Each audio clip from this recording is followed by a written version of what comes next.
पूरी दुनिया पे जब से ट्रम्प राष्ट्रपति बना अमेरिका का, पूरी दुनिया में तबाही मचा के रख रहा है वहां पे। यहाँ से अभी उसने ट्रेड वॉर स्टार्ट कर दिया, पूरी दुनिया पे टैक्स इंपोज करते जा रहा है। इस टैक्स का उसने चाइना को ध्यान में रखते हुए पूरी दुनिया पे रेसिप्रोकल टैक्स लगाया है, और एक साथ अमेरिका पूरी दुनिया से दुश्मनी ले रहा है।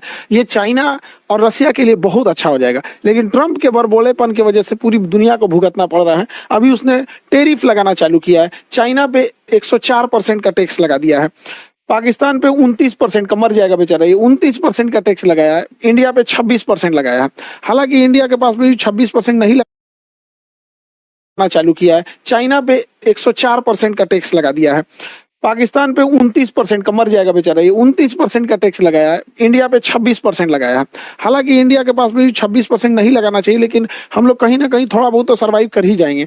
अब बांग्लादेश पे 37% लगाया है, और बांग्लादेश आजकल ज्यादा उड़ रहा है मोहम्मद यूनिस के इसमें। यहाँ पे बुढ़ऊ तुम्हारा दिन खराब आने वाला है, समझाते हैं कैसे।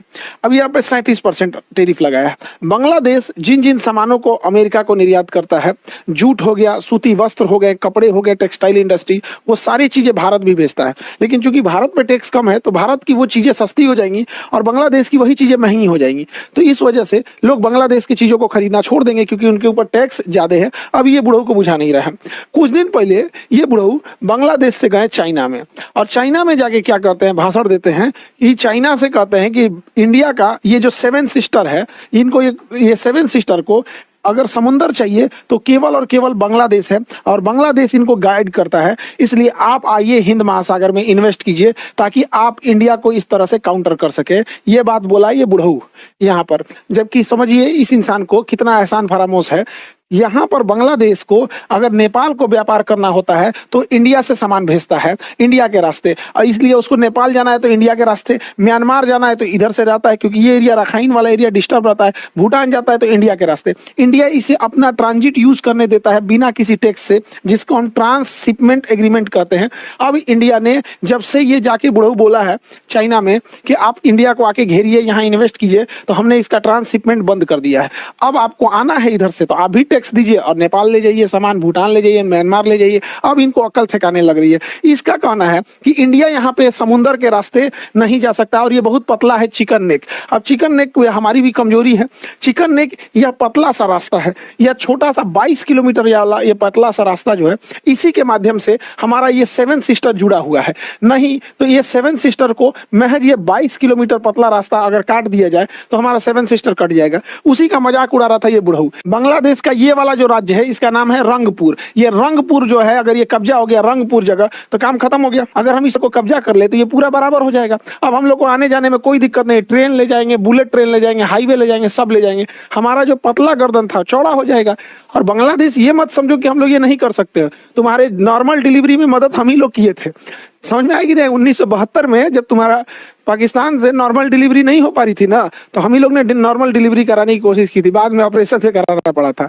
1971 की लड़ाई, 72 में आजादी हुए थे, तो दादा लगते हैं हम लोग। अब मोहम्मद यूनुस ये सब चीजों को समझो, वरना अगर ये कब्जा कर लिए तो कहानी खत्म हो जाएगा। इसके अलावे आप जो कह रहे थे कि हमारे पास यहाँ पे समुंदर नहीं है, ये जो त्रिपुरा राज्य है हम लोग का, त्रिपुरा, इससे महज 15 से 20 समुंदर स्टार्ट हो जाता, जा करके नीचे उतर जाए तो त्रिपुरा यहाँ से समुंदर मिल जाएगा। तो क्यों ना हम यहाँ, क्या चीज है यहाँ घेर देगा यहाँ पे। इससे बांग्लादेश का ये चटगांव राज्य, जो उसका सबसे बड़ा राज्य है चिटगांव, और सूर्यसेन ने चिटगांव शस्त्रागार को लूट लिया था, तो चटगांव राज्य कट जाएगा। चटगांव राज्य जब कट जाएगा तो ये एरिया में बांग्लादेश का पावर कंट्रोल भी खत्म हो जाएगा। देखिए बांग्लादेश का ये जो स्टेट है, ये रंगपुर है। ये रंगपुर को अगर हम काट देते हैं मेघालय को बड़ा करने के लिए, कि हम मेघालय को ग्रेटर मेघालय बनाते हैं, तो ये हो गया ग्रेटर मेघालय। हम लोग का जो रास्ता पतला था, अब वो चौड़ा रास्ता हो जाएगा। अब यहाँ देखिए ये बांग्लादेश है।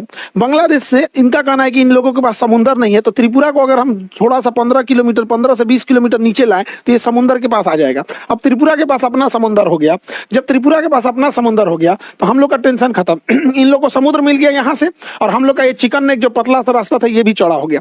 इसके अलावे म्यांमार का ये वाला एरिया रखाइन कहलाता है, जिसे अराकान आर्मी कंट्रोल करती है। रखाइन एरिया, रखाइन वाले में रोहिंग्या समस्या है और ये लोग बांग्लादेश पे आक्रमण करते हैं, तो क्यों ना हम लोग त्रिपुरा को समुद्र से मैच करा दे, और जैसे समुद्र से मैच करा देंगे तो इसका चिटगांव ये वाला एरिया खत्म हो जाएगा, काक्स बाजार। और इंडिया में जितने रोहिंग्या हैं जो बांग्लादेश से भाग के आए हैं, उनको कहा जाएगा भाई तुम यहाँ जाके रहो, अपने नेटिव स्टेट में जाके रहो, हमारे यहाँ कह लिए चलाए हुए भेज दीजिए यहाँ पर। और ऐसा नहीं है कि बहुत टफ काम होता है, यहाँ से यही एरिया तो काटना है, ये इसका रंगपुर काट लेंगे, यहाँ से सिलीगुड़ी गया काम से, ये चिकन नेक यानी सिलीगुड़ी चौड़ा हो जाएगा, और ये जैसे काटेंगे त्रिपुरा से ये समुद्र आ जाएगा, यहाँ से ये वाला एरिया को बैठा देना है। म्यांमार में इधर से हमेशा से इंसर्जेंसी होती है, चीन स्टेट, म्यांमार का चीन स्टेट पे भी चर्चा करते हैं। उससे पहले समझिए कैसे इजराइल ने ये काम जस्ट 2 महीना पहले किया है।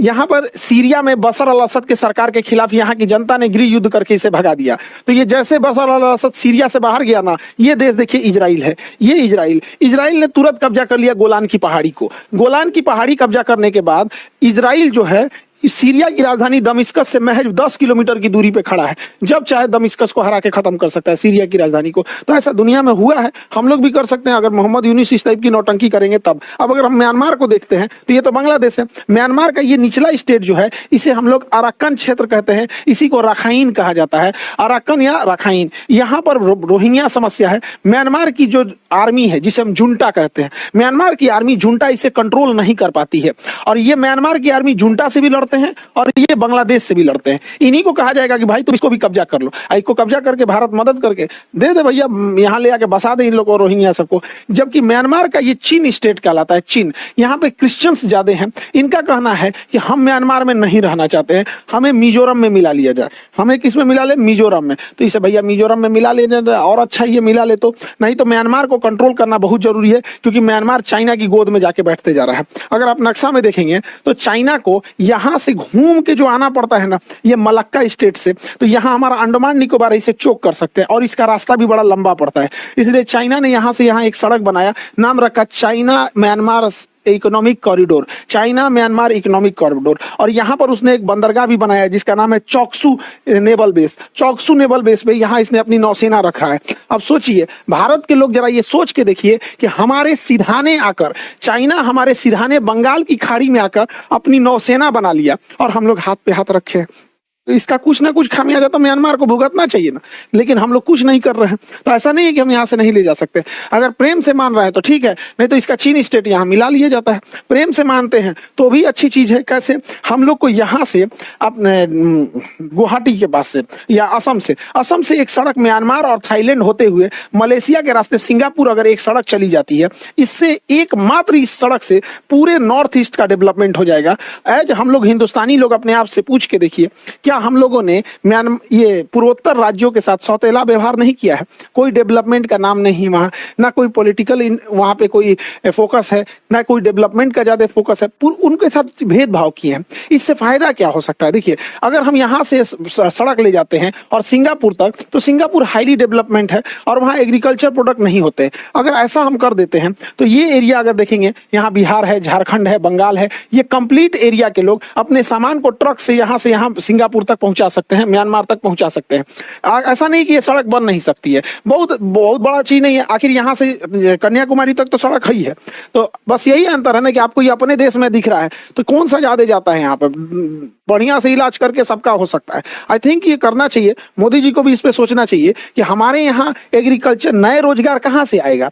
रोजगार आप खाली चिल्लाने से नहीं ना हो जाएगा कि बिजनेस करो बिजनेस करो। आप बिजनेस के लिए इंफ्रास्ट्रक्चर दीजिए। यहाँ का आदमी, एग्जाम्पल के तौर पर बतख का अंडा, इस एरिया में बतख का अंडा उत्पादन ज्यादा होता है, लेकिन डिमांड उतना नहीं है, जिस वजह से लोग बतख नहीं पालते, जबकि बतख में बीमारी